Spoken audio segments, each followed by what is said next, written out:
Are we recording? Yes. Oh, wow. You're going to stop being mean to me now.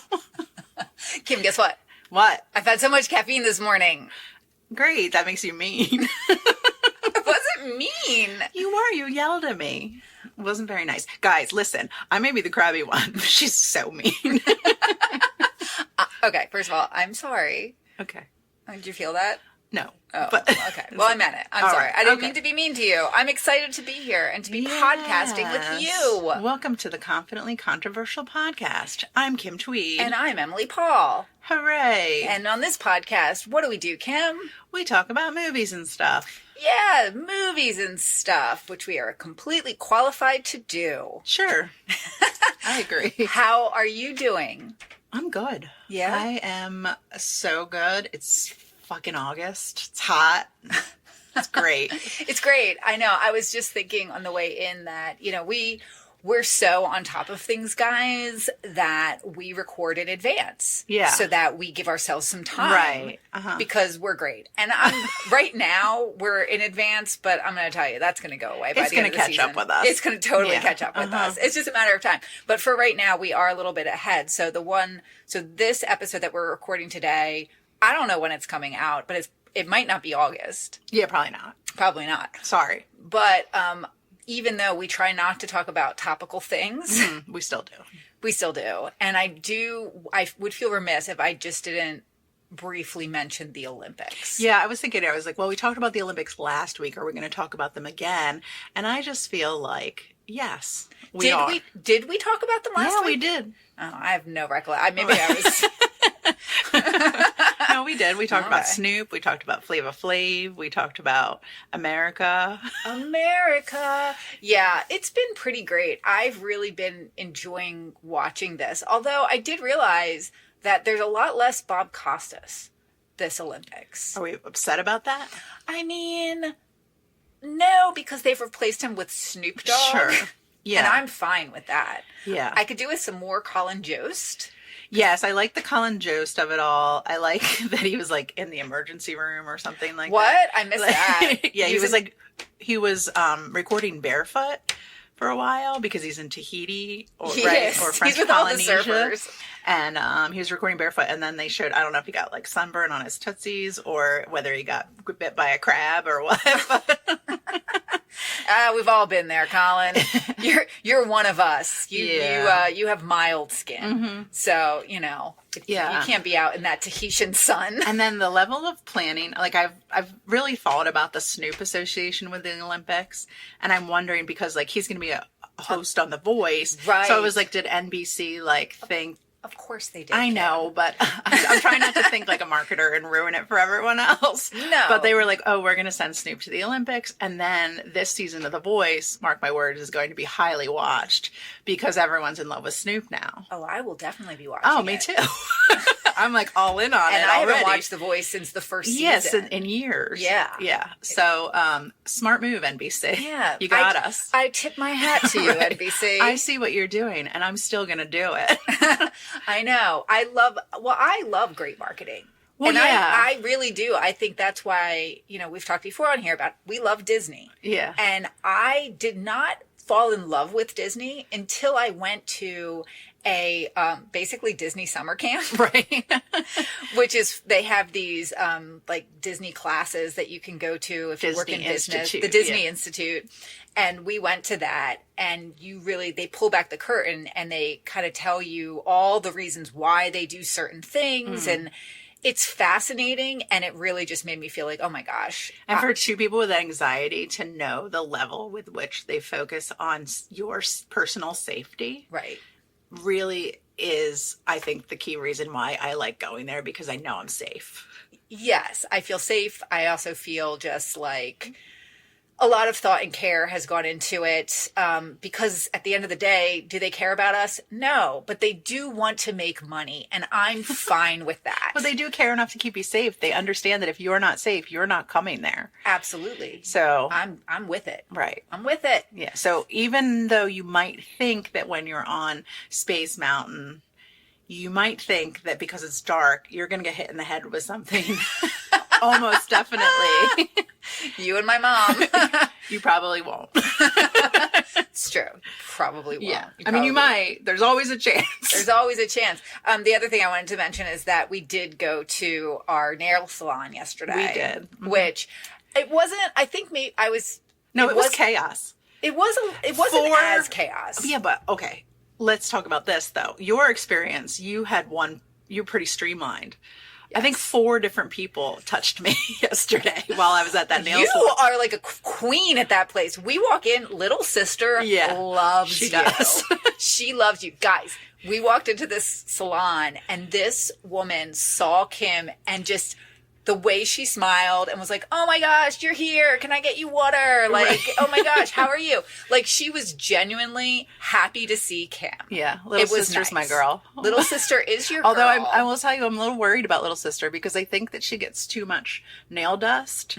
She's always got a little bit of a cold. Yeah. And I think that the nail dust is impacting her long term. Oh, yeah. They're I'm very worried. Well, and here's the other thing. Here's what I'm concerned about. So to me, it was a little bit less chaotic. What I have deduced from this is that so they have a cordless phone. Yes. Whoever has the cordless phone is the manager of the day. Yes. Of the day. Uh-huh. That's right? Yeah. Okay. Sure. Usually that's Big Sister. Yeah. Not yesterday. And you know who also wasn't there? That Kim, the other person who like was fighting with Big Sister for my nails. For your nails. She wasn't there. So I feel like there was not as much back and forth. Yeah. And Big Sister was very quiet.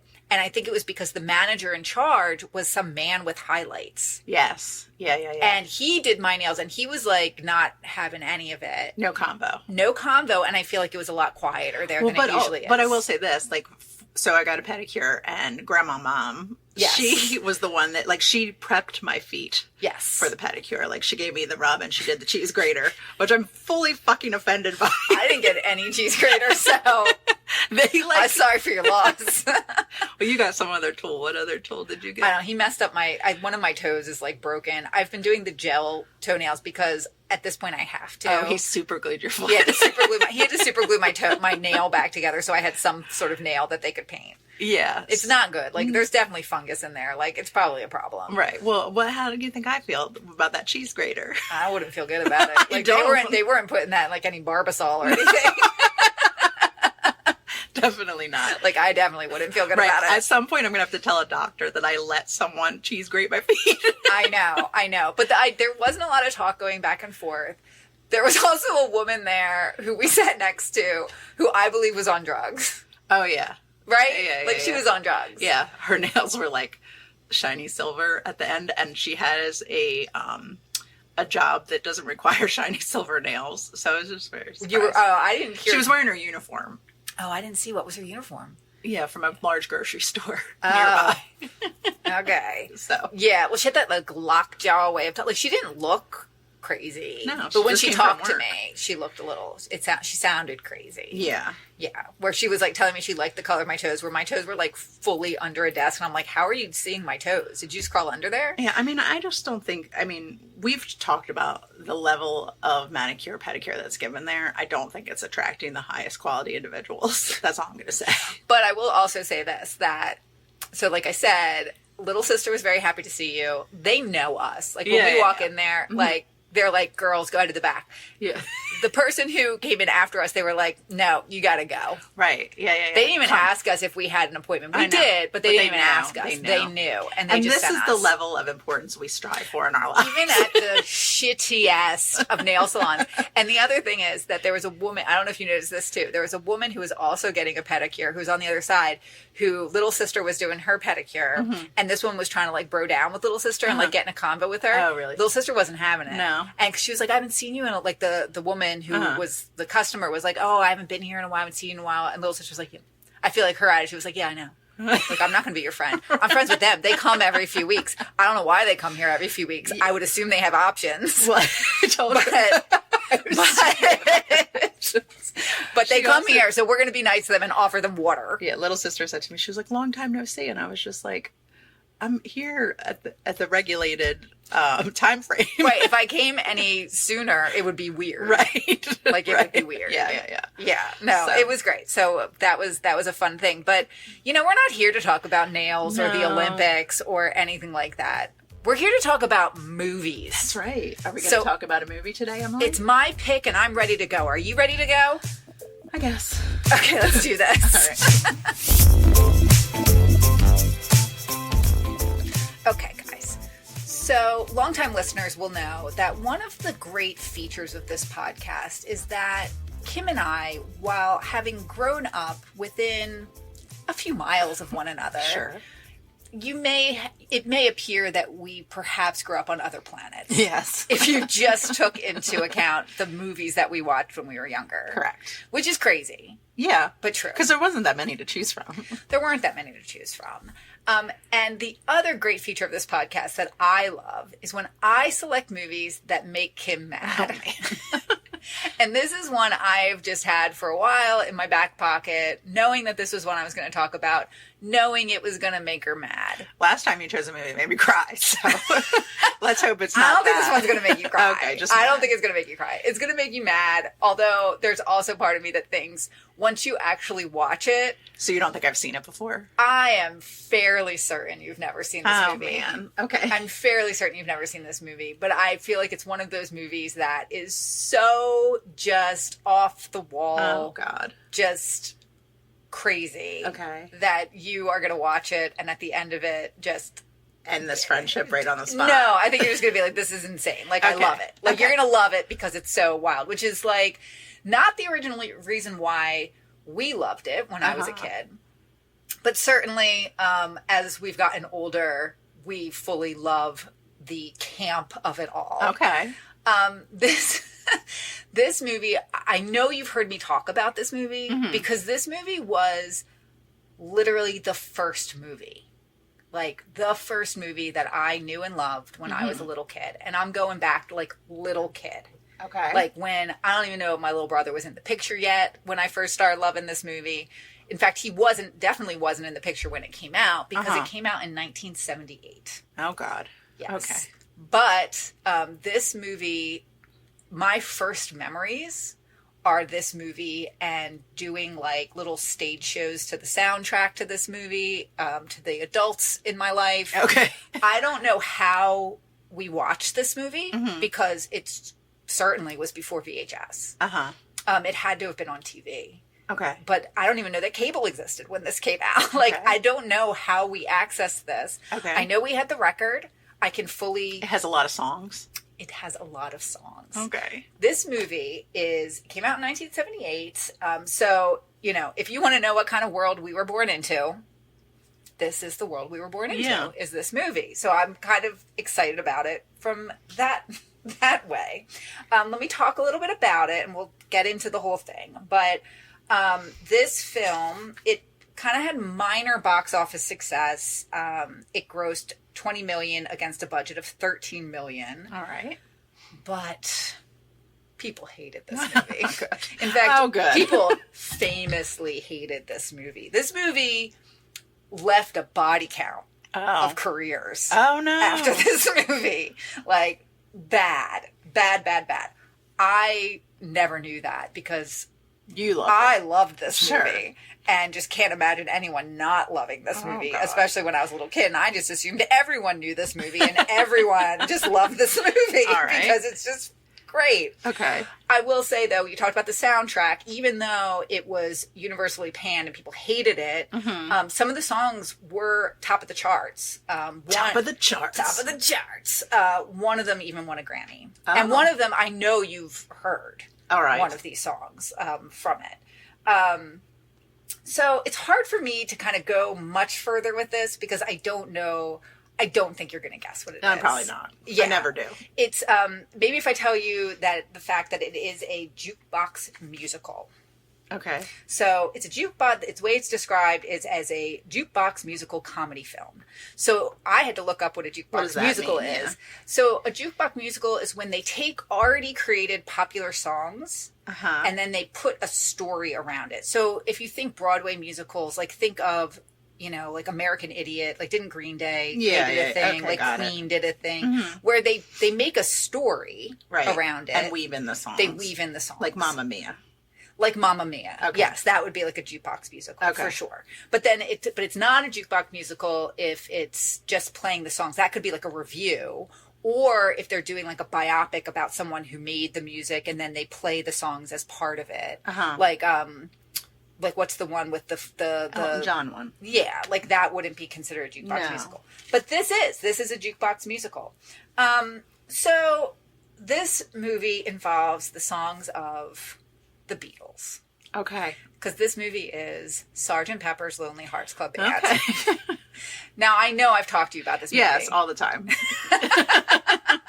So, having heard me talk about it over the years, what is your impression of what this movie is? And you haven't seen this, right? I have not seen this. Okay. But I think the first thing I think of when you're telling me it, what you've talked about before is Robert Plant is in it. No. Oh, is that worse? Who is it? Peter Frampton. Peter Frampton is in it. It would be great if it was Robert Plant. Sorry, Peter Frampton is in it. And you have the hots for him? He was my first crush. Okay.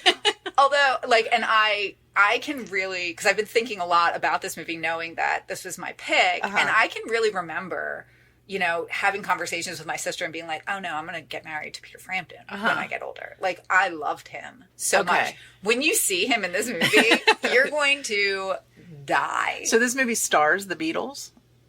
No. It doesn't? No. This movie has nothing to do with the Beatles. It has everything to do with their music, though. So it includes... But they're not in it? No, they are not in it. I'm confused already. But their music is. So no, I understand. Just about every single song it's mostly from Sgt. Pepper's and Abbey Road. All right. There's only 2 songs from Sgt. Pepper that aren't in this, and that's Lovely Rita and Within You Without You, because fuck Within You Without You. Yeah. I mean... Okay. Yeah. But, and George Martin, who was the Beatles' former producer, he did serve as musical director for it.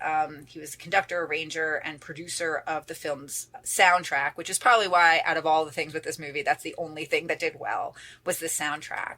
Are the songs the same as they were on those albums?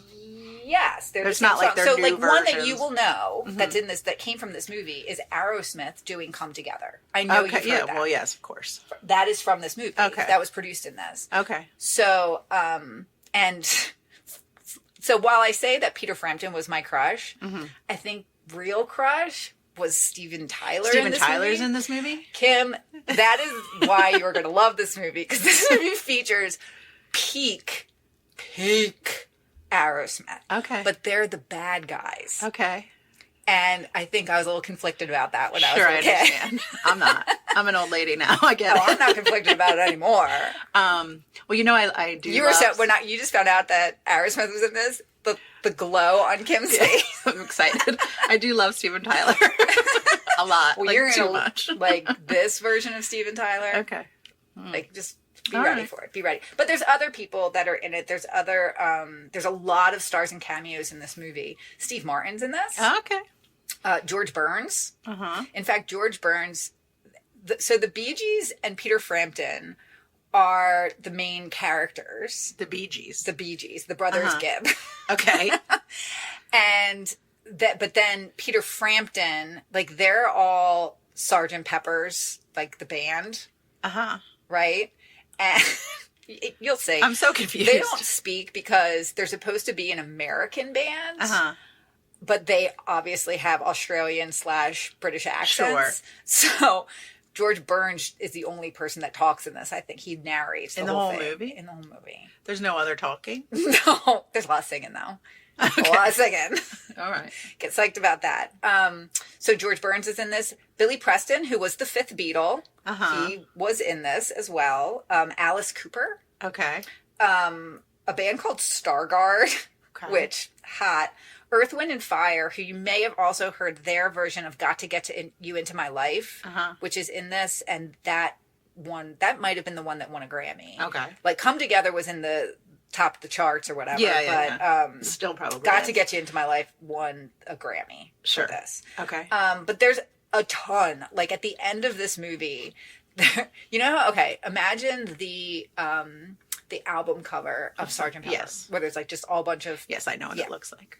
They tried to kind of recreate that at the end of this, but just bring together. They wanted to bring together all these stars of the time. So they sent out invitations to just like the way it was described in the research was like everyone. Okay.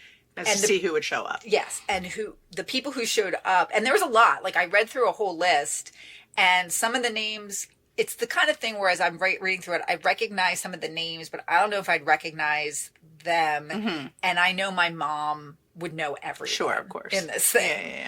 Yeah. But there's a ton of people in it. But the people who did decide to be in it were treated to champagne, limos, fancy hotels, fancy food. And when they were on set, they all got a private tent, which when you see how many are in the end, it just makes me feel like it was like a tent city or something happening. Sure. But it was probably a lot of fun. So I think this movie was just hated. Yeah. Hated when it came out. And it's probably because people they overestimated the public. So I just want to take a step back and talk a minute about how this movie came to be. Okay, please. Which is kind of interesting. So there was this guy who, it was produced by Robert Stigwood, who was the founder of RSO Records. And he also produced Saturday Night Fever.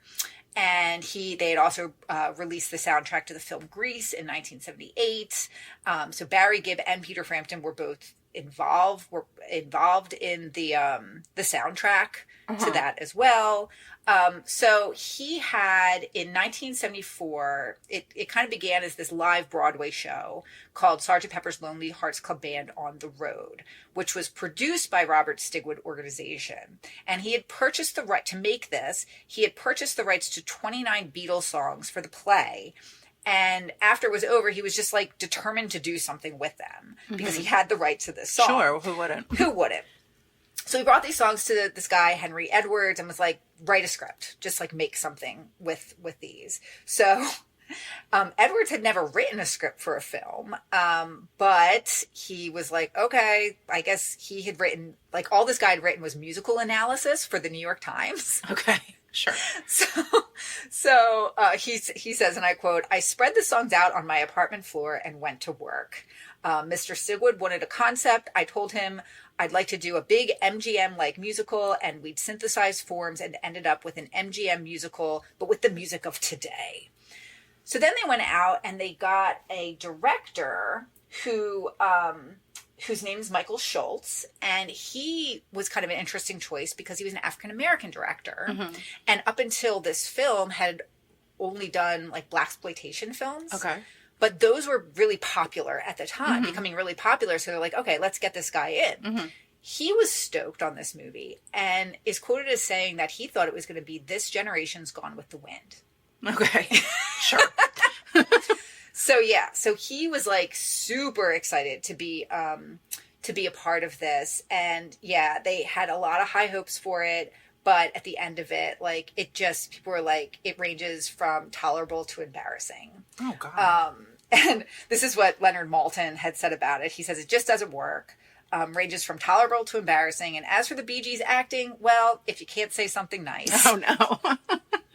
Yeah, it's like so did the Beatles see it? Well, Paul and Ringo went and saw it, and they did not like it. John and George wouldn't even go to see it. So how did they let that happen? Because they didn't own those songs anymore. They could just do whatever they wanted with them. Yes. I see. Like Michael Jackson. Yeah, like Michael Jackson bought them. Yeah. Because the Beatles didn't own them, which sucks. Okay. But apparently John went, like when it was the musical in 1974, he had gone and seen some like the rehearsals for it. Right. But that was it. I love this though. In a 1979 interview with George Harrison, because people would just ask them about it because it was just, terrible.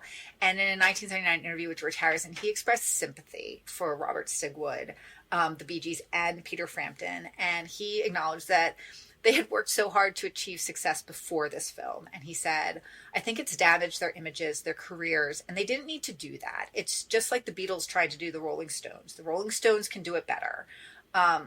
So, like, I thought it was nice that it was such a George thing that he was like, listen, like, these are all good guys. Yeah. They didn't, like, they didn't have to do the same. People make mistakes. And obviously this was a pretty big mistake on their part. Although, I do have to say, there is a quote from, which I feel like Robin Gibb was probably like, oh, God, why did I say that? This quote reminds me of, you know how the Beatles got into hot water because John Lennon said something to the effect of the Beatles are more popular than Jesus Christ. Yeah. So Robin Gibb says about this movie, he announced, kids today don't know the Beatles. Now this is 1978. Okay. Kids today don't know the Beatles, Sgt. Pepper. And when those who do see our film and hear us doing it, that will be the version they relate to and remember. Unfortunately, the Beatles will be secondary. You see, there's no such thing as the Beatles. They don't exist in a band as a band and never perform Sgt. Pepper's live in any case. When ours comes out, it will be, in effect, as if theirs never existed. Good job. When you hear the Beatles do Long Tall Sally or Roll Over Beethoven, did you care about Little Richard's or Chuck Berry's version? Oh my God. I know. Robin Gibb, why? Well, that was optimistic. I know, buddy. Why did you say it? Oh my gosh, that's funny. Yeah. So it's, I mean... Is it a long movie? It doesn't feel like it should be very long. It's not. Okay. I mean... with no talking, how long could it be? I mean, there's a lot of songs. There's a lot of things that go into it. Okay. But we can fast forward through the songs. No, they're the best. The best. I think okay, this is my prediction for the things you're going to love. Okay. You're going to love the outfits. Yeah, sure. The clothing is going to be great. You're going to love the young Gibbs, especially Barry. Sure. Who doesn't love a young Barry Gibb? Yeah. I mean, that man was, he was smoking back in the day. Okay. And you're going to love a young Steven Tyler. Yeah, I mean, I already do. Yeah. That's not going to change. Like, you're going to be into it. And then I also just think you're going to be like, what is this movie? And you just have to remember the entire time we're watching this, like little toddler 3-4-year-old Emily fully loving this movie. Okay. Like, you know, I'll think of like your nieces and nephews and how they just love a sound, like love a Moana. Disney thing. Yeah. They love Moana and they walk around and they dance and they put on the costumes and do the thing. This was my Moana. This is what I watched and what I loved. All right. So I am super excited to share it with you. So we're going to go watch it? We're going to watch it right now. Are you ready? I think I am. I'm intrigued. You should be. You should be. All right, let's do this. All right.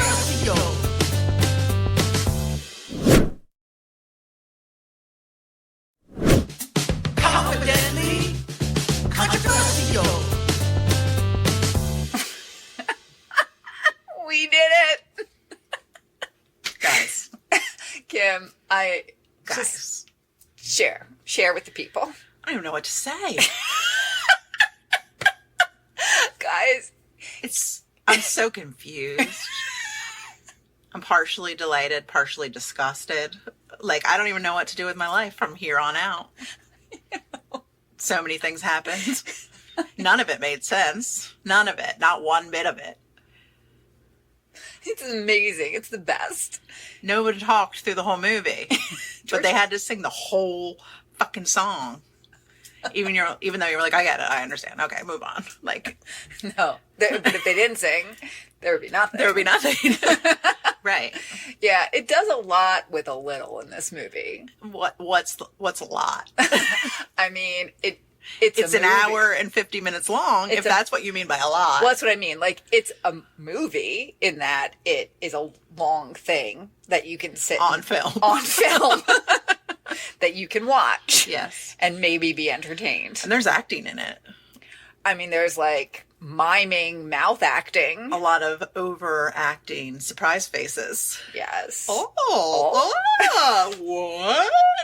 I don't know. I think Barry Gibb's hair does a lot of acting. Just, it's a presence. It's a force to be reckoned with, that hair. Barry Gibb's hair. Barry Gibb's just upper clavicle. Barry Gibb was giving it throughout. Yeah, he was feeling himself, but his brothers were too.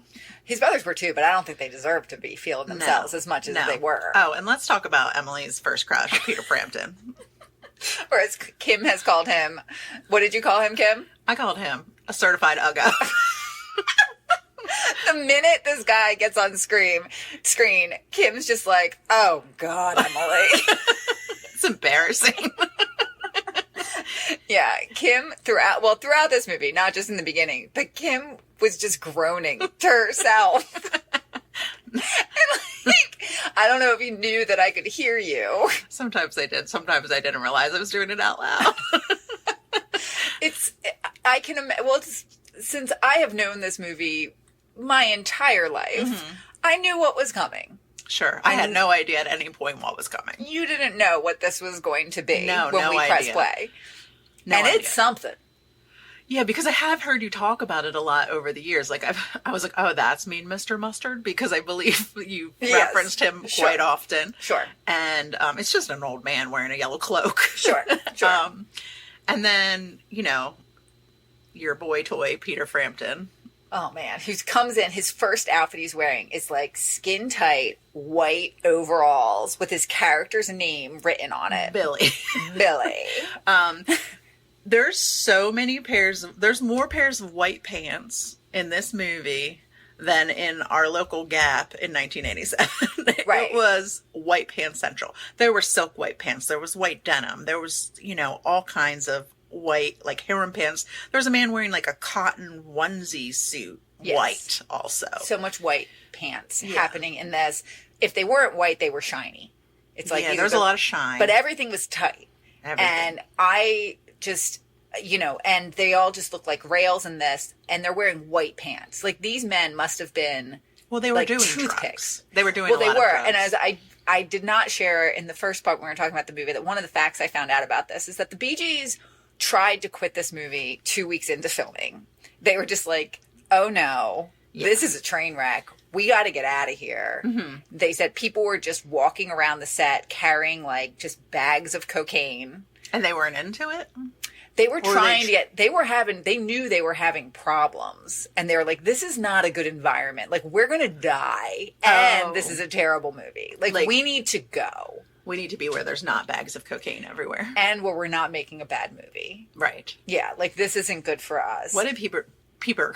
You can't even talk. What did Peter Frampton think? Like, was he all in the whole time? Do you know? I don't know. I don't know what Peter Frampton was thinking. I think he was probably sad about it afterwards that he did this thing. Another let's just talk about let's first talk about the highlights of this film. Okay. What were the things... I thought you were going to ask about the plot, and I was going to be like, nah, I don't think there was one. Listen, like, even if we tried to talk about the plot, it's basically they're like a band, they go up against some like evil band. So Emily promises Aerosmith in this movie. They're in it for like 5 seconds at the end, and then Steven Tyler dies. Yes, but there's a funny thing with that where Joe Perry has said about this movie that there was like, when they were negotiating it, when they saw in the script that Peter Frampton originally was supposed to fight him and kill him, and they're like, no way, Peter Frampton doesn't kill Aerosmith. Like, that's not going to happen. Right. So that's why the girl, Strawberry Fields, is the one who pushes him over the edge. But they were like, nuh-uh, we'll be in this movie. Right, but we will bring allow it. Well, I mean, it's a short scene, but it's a great scene. Oh, yeah. Like, there's color guard in that scene. Yeah, it is. Steven Tyler's mouth alone is worth a watch. Watching this, well, because Kim's two great loves, Steven Tyler and color guard, all in one scene. And there were moments during that scene where Kim was just like, oh, God. Like, you were into it. I was. I will rewatch that part. Yeah, it was really good. Steven Tyler's wearing like a silk, like, state troopers outfit or something. Right? Something like that. I mean, he has the pants with the stripe down the side. Yeah, like, definitely they are a highlight in this movie. I wonder how men got back to buttoning up their shirts. Like, there was probably a long period of time where men had undone their top buttons for so long and just walked around with their top chest hair hanging out. Yeah. And then it fell out of fashion, and there were still guys that were just like, but I'm so hot. Well, I also think that men must have, like, think about the clothes that your husband likes to wear. Yes. Would he ever wear something? Like, the clothes look so tight and uncomfortable. I feel like my husband would fight to get out of them. Oh, never in a million years. Never. I know. If I was like, I bought you some white jeans. Oh my God. But even, it just looks like the fabric, like everything about it looks so constricting. Like even when they're wearing t-shirts, the t-shirts are cut to be like tight. Skin tight. Skin tight. Yeah. Everything is skin tight. Yeah, and it works on these fellas. They look great. Because they haven't eaten in a while. They're just doing drugs. That's right.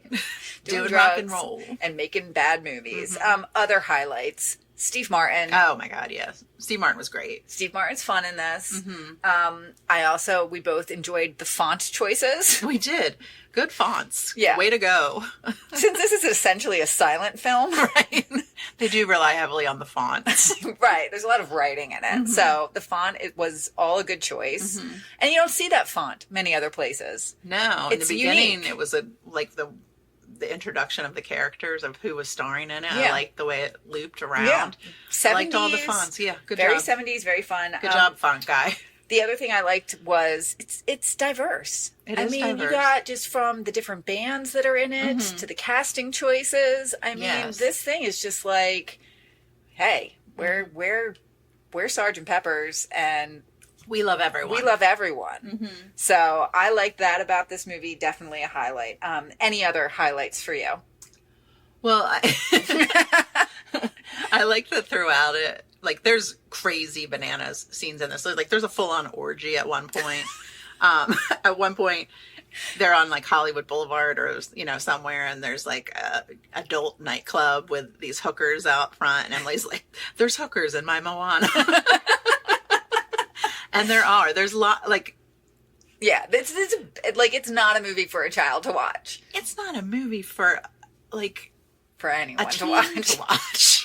Yeah, like they're doing lots of drugs. There's no drug depiction in it, is there? They're smoking weed. Oh, right. Yeah. Weed. That's a drug. That is a drug.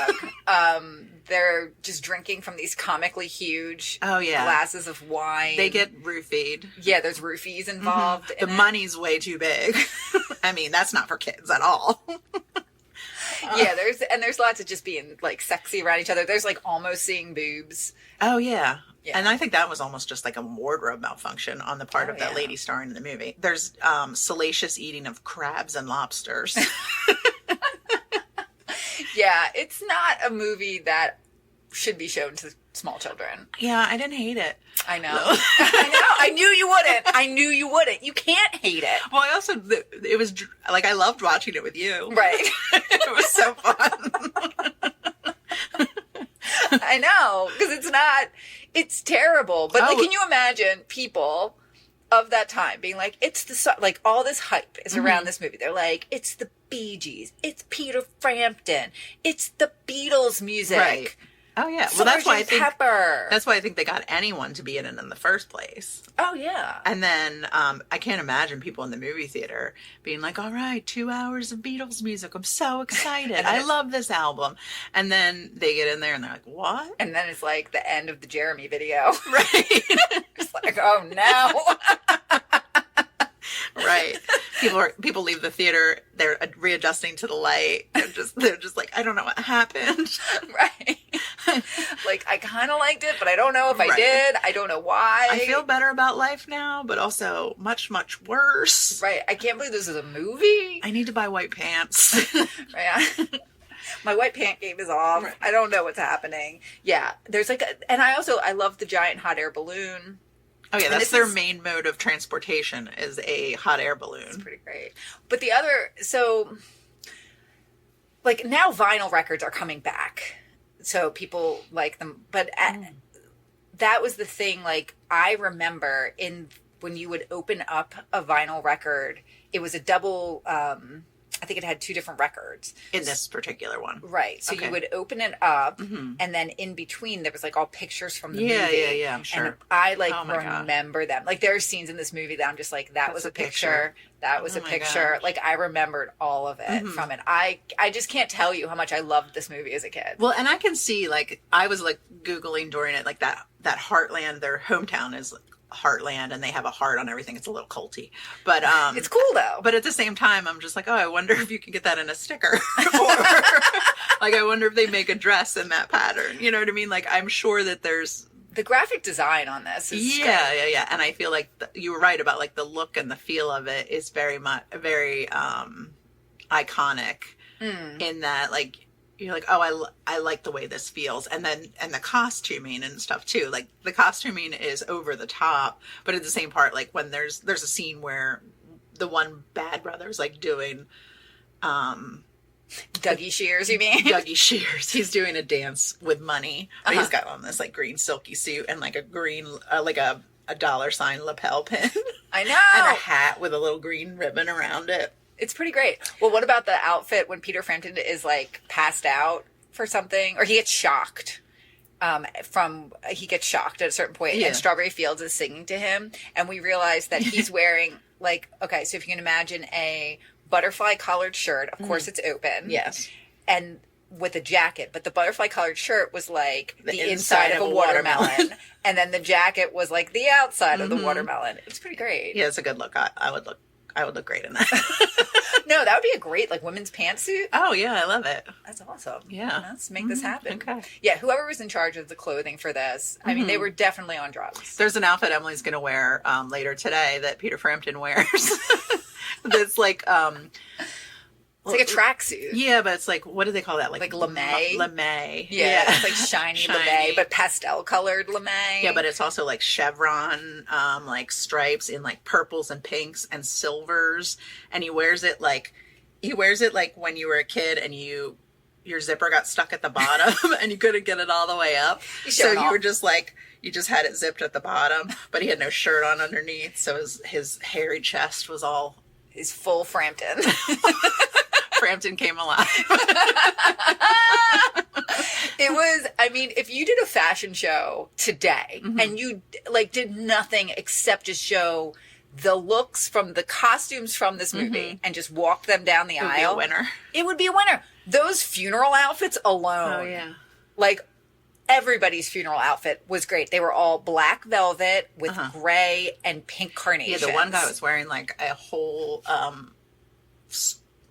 roll of ribbon tied around his neck. It's great. The bald gib, Maurice. Yeah, the bald gib. Aww, and then at the funeral, Strawberry Fields was in a clear casket. She was like Snow White. In a glass casket, and then the Bee Gees had to carry her. And we were both saying that, like, she was probably just like, oh my God, I can't believe these Bee Gees, the fucking Bee Gees are carrying me. If these drug addicts drop me, I swear to God, I'm out. There's also Alice Cooper is in this. Yes. Who apparently Kim's dad used to love. Yeah, he did. That's great. Yeah, he saw him in concert. So, a fact about this movie is that Alice Cooper was in rehab. Oh. He checked himself into rehab, or he thought he was checking himself into rehab for alcoholism. But he was actually in this movie. No, it was actually like a mental hospital. Oh no. That kind of turned out to be a bad thing, but he got out for 3 days just to do his parts in this. Oh, well, those parts were so impactful. They were pretty great. Like, I liked Alice Cooper in this. He was great. I liked that all the men in the 70s, they just wore heels. Oh, like unabashedly. Yeah, Steven Tyler has a full pair of like boot pumps on. They're like stilettos. Right. Yeah. Yeah, they're higher than the heels I wear to work on the regular. Yeah. Yeah. Yeah. Because they're little men. They are little men. I mean, because we were saying, Barry Gibb, like he's so tall. Right. He's 5'11". Right. And he just looks tall compared to all these other people. Because he's got high heels on as well. He does.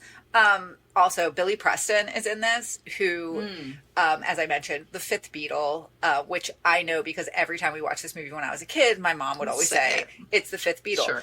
I would recommend for anyone who has not watched, which I always knew, I knew him from this movie, and I knew in my mind that he was the fifth Beatle. But if you watch that documentary that Peter Jackson did about the Beatles Get Back album, they bring him in, and you see you see his awesomeness. Like he's how awesome amazing in this. he is. His little dance in this gold suit is a highlight. Oh yeah, absolutely.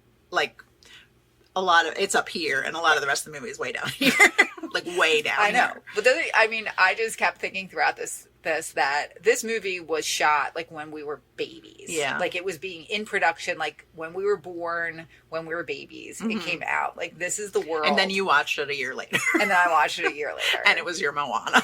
And it was my Moana. There were some lowlights. We're talking about all the greatness of this movie, but there's definitely some like, you know, if we go questionable, you know, again, it's a little bit questionable. Like there's so many terrible messages throughout this movie. Like I don't even know where to begin. It's better to just focus on the music and the outfits. There's also, and I'm not going to go into it, but you look them up and you decide for yourselves. There's robots in this movie that are like... Well, we had an argument about the robots. They're like sex dolls. Yes. Because they're wearing like black pleather like from latex. Head to toe. But then they have like really red lips and then like cords as hair. Yeah. And I think it's questionable. I'm just saying, you need to decide. We're not going to talk anymore about that. But Emily defended them fully, and she thinks they're totally fine. Just keep them. I mean, I don't think they're fine. But I just don't think that they're what you think they are. Okay. Yeah. But I think, I mean, yeah, this whole movie was just incredible. And if you've never, most of you listening to this probably have never even heard of this. Although I will say, I think that for those of you who are tuning into this because you saw this podcast and you were like, I can't believe somebody made a podcast about this movie. That's what I was thinking while I was watching it. I was like, if this is going to be a popular one. For the people who know this movie, they're like, finally. Yes, redemption.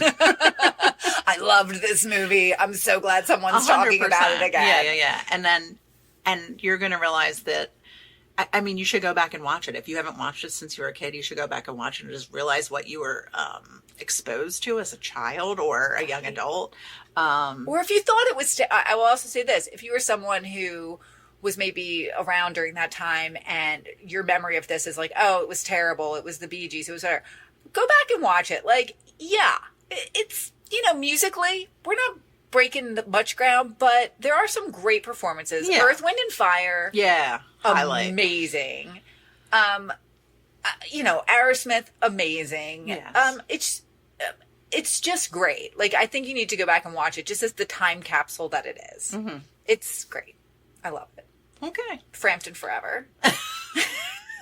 Frampton plus Emily forever. Well, he's got some kind of illness. He does? He does. Like, where he's probably not going to be able to play music for much longer. I saw recently him on some random game show where, like, someone that was related to him. I saw this, too. You saw this? How did you see this? I don't know how I saw this. Were we together? Were we together? Maybe we must have been. Because I can't imagine we watched this independently. Because I remember watching it, and then I knew right away. I was like, it's probably Peter Frampton. Yeah, you did. We were together. We were together. Yeah. Where were we watching this? But I have no idea. It's not like we watch anything but this together very often. We must have been on a trip somewhere. We must have been on a trip just watching some random TV. Yeah. Yeah. And it was like his son or something. And then they like played together. Yeah. It was great. It was nice. Interesting. Yeah. Okay. Well, do you want to hear how this movie connects to Christian Michael Leonard Skinnard Slater? Yes, I do, because I think this will be fascinating. And I hope it's Steven Tyler. Okay. Here we go.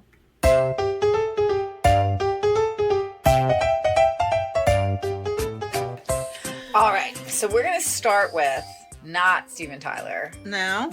This one was, I mean, I hope you understand how difficult this was. I can only imagine. I wouldn't even know where to start. I started with Steve Martin. I felt like that was going to be the best place. Okay. Yeah. And it was. So Steve Martin was in a movie called Pennies from Heaven with Christopher Walken, who was in True Romance with Christian Slater. So I got there quick. That was easy. I know. Good for you. I was really proud of myself with that one. We didn't talk about the end of the movie where it's like the Sgt. Pepper's thing and Phyllis Diller is there. Phyllis Diller is there. There's so many people who, as I said to you, I'm sure that if my mom was watching this, or your mom, they would be like, they would know who all, they were so, those people were way on drugs. Yeah. And they were all just dressed amazing. Yeah, Tina Turner was there. Oh, yeah. Robert Palmer. Yeah, no, it was, there's a list of all of those people. And like I said, I didn't recognize, like, Cousin Brucey. I don't know who that is. Okay. But not my cousin. Not your cousin. But it was pretty great. And this was enjoyable. Yeah, so, it was enjoyable. Yeah. So if you're new to Confidently Controversial, I'm like Emily. Like I've never even heard of this thing before. But if you're new to the show because you saw this podcast about this movie that you used to love and you wanted to listen to it, you should go back and listen to our other episodes. We cover lots of different movies from the 80s and 90s and now the 70s. Yay. Yay, we dipped in. We dipped our toe into the 70s. We won't be going back for a while, guys. We probably won't. We probably won't. But yeah, you should definitely check out our other episodes. We're on all the platforms. Yeah, you can send us an email at confidentlycontroversial@gmail.com. You can visit our website, confidentlycontroversial.com. You can watch the Instagrams and the TikToks at Confidently Controversial or at Confidently Contro on TikTok. Yeah, so we have all of those things for you to interact with us. So we've done the work. We've put ourselves out there. Now it's up to you to reach out to us. Yeah. Encourage us. Please encourage us. Please. We just watched this movie for you. For you. No other reason. I would have never watched this movie, guys. But I did it for you. For you. I'm so glad you did. I know. I kind of am, too. I feel like I might become a super fan. I think you will. Oh, I was going to say that. Like, I feel like this is the kind of movie that deserves, like, a theater full of people, like, singing along with it and, like, cult status, like, where people are dressed like the characters and stuff like that. And I think that we could start it. No one will come along. We'll be like, hey guys, come on. They're like, I don't want to see this. The movie theater will be like, no, thank you. I think that's what they thought it was going to be. I think it should be. I know, but people rejected it. But we bring it back. I'll dress like one of those robots. I love the look of it, everything about it. I want to have like, I don't know. Oh, yeah. And you could be like that band, Star Band. What's their name? Starguard, yes. Where they had like bathing suits, but then they had extra sleeves. I knew you would like that. I did. I forgot to talk about it. Yeah, the outfits in this, guys, like just top notch. Like seriously, if you're mad at me for picking a movie that you did not want to know about, and I know sometimes people get mad. Yeah, because don't be too mad. Don't be too mad. Right, but you should.